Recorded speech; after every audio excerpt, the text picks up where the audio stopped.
Hey everyone, John here with Pro H Paintball. Today I'm back in the tech room for another weekly tech video. Today I have the HK Army Aerolite Regulator. This is the high-end HK Army regulator that comes on their Aerolite bottles. Today I'm going to show you how to service it, how to clean it, what to watch out for when you get inside. Let's get started.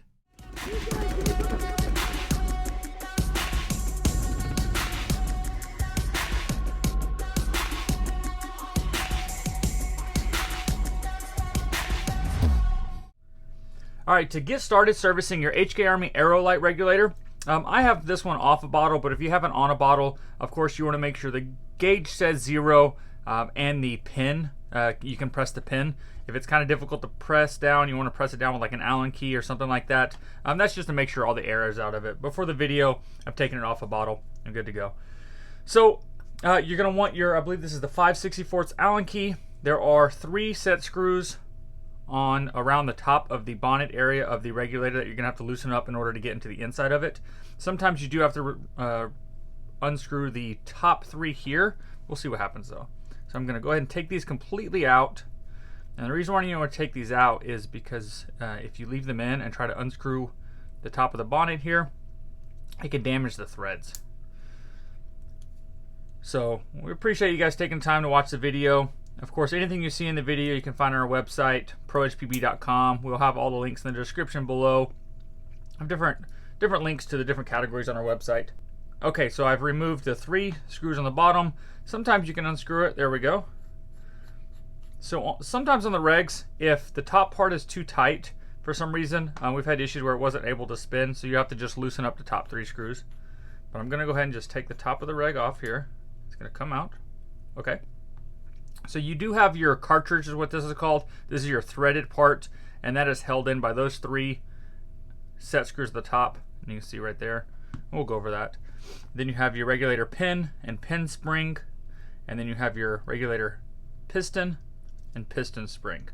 And then you have shims inside of this one. So this is built, at the time of the video, this is built by Ninja for HK. There we go. So that's why you have shims that are very similar to a Ninja regulator. And then you have the reg body. So your burst disc, these are your safety discs, your gauge, and your fill valve, fill nipple. So to clean this, you're going to want a Q-tip. I do have a rag here on the side, and we're going to wipe some things down. But the most important things to look for on a regulator when you're servicing it, of course, are going to be the 2 O-rings on here, on the piston. And then what we call the regulator seat, and the inside part where the regulator actually sits against the metal of the body. So we're going to take a Q-tip and we're going to clean the inside of this here. So it's a small little nipple piece on the inside of this regulator. And basically this little plastic rubber piece here seals against that nipple. And if for some reason dirt or debris gets in between those, it can actually scratch this permanently, or it can just cause one of the burst discs, one of the safety discs to blow because it's not having a good seal and it's allowing air to escape around it, which causes the regulator to overpressurize. So you want to make sure you clean this really well. And if you're going to use like a rag or anything like that, even with a Q-tip, make sure nothing is left behind. No lint or anything like that. Good to go. And I'd recommend to do this maybe once a year. I mean, you can do it once every 6 months depending on how often you play. What you'll notice that if you have a local field that doesn't drain their compressor a lot, or it's just extremely busy, sometimes you'll have like some debris that builds up inside the regulator because of the condensation or whatnot. So you want to make sure you clean it a little more often if you're having problems. And I'm just going to take this here and clean the reg seat. Make sure nothing's on there. And I'm going to go ahead and wipe down any of the grease that's on these O-rings. And you will want to visually inspect the O-rings. You're just looking for any scratches, any marks or anything on the O-ring. Of course, this is a brand new regulator, so you're not going to have anything on that. But if for some reason these are damaged, stop by your local pro shop. You can pick up some O-rings. I believe they have a manual. If not, you can give us a call. We can tell you what size O-rings on here. Okay. And you have your shims inside of there. We're just going to set this aside, this and that. So if you ever have a leaky regulator, this goes from pretty much every regulator out there that's leaking through the top of the bonnet or top of the, we'll call it cartridge. What that's going to be is going to be the actual O-ring on the inside of your cartridge or your bonnet. I'm going to pop this out. There we go.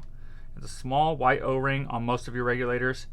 And the way this works is that O-ring seals against the pin that your air tank, or sorry, that your gun hits when you turn it on and off, the air on and off.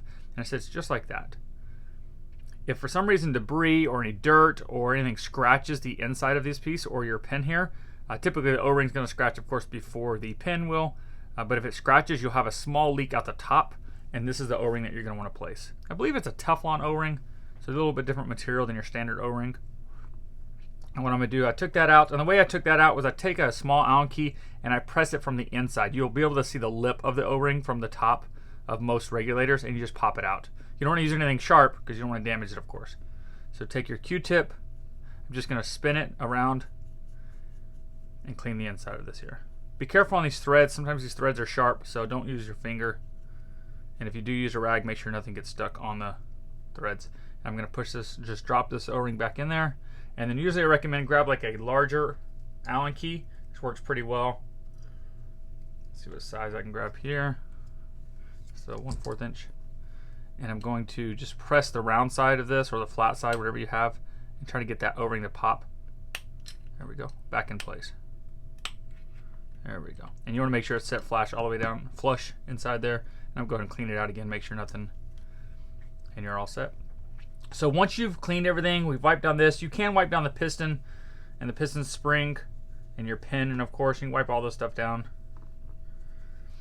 This is Planner Eclipse grease, or Dow 33. The dye grease that's white will be the same thing. That's what we use on all our regulators, all the maintenance that I do on our personal reg, and of course at the store.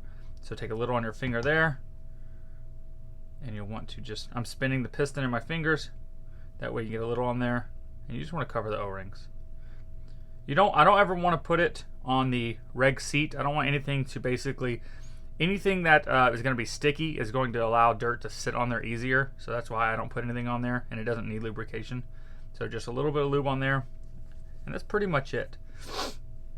So first what I would do is I'm going to go ahead and put my pistons, my shims back in here. And it doesn't matter what order they come in, but when you do take this apart, make sure these don't go flying anywhere. This will be how you adjust pressure, like on a Ninja regulator, and I believe it's the same for this one here.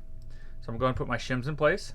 I'm going to go ahead and take my piston and my piston spring and drop that in, and you'll feel this kind of clicks into place. Good to go. The O-ring just kind of sets in place at the bottom.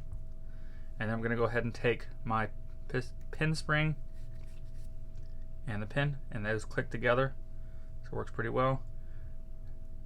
And then I'm just going to take my bonnet or my cartridge and drop it from the top. So you'll see the pin comes out, and you will have to press it together just a little.